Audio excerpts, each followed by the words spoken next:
In this class, you will learn some of the basics of using alcohol markers to draw expressive landscapes. This class is labeled as intermediate level because it will be helpful to have a basic understanding of light and color, as well as knowing how to draw simplified versions of rocks and trees before you get started. If you need help with any of that, I have a bunch of classes that can help you get started.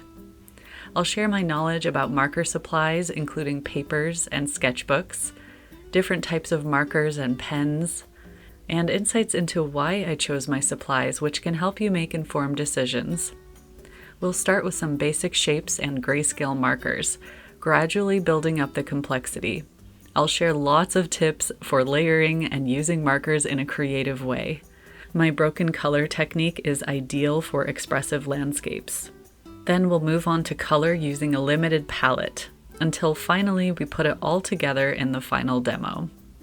As always, my goal in teaching is to provide you with repeatable strategies and knowledge that will help you draw any subject and help you reach that next level.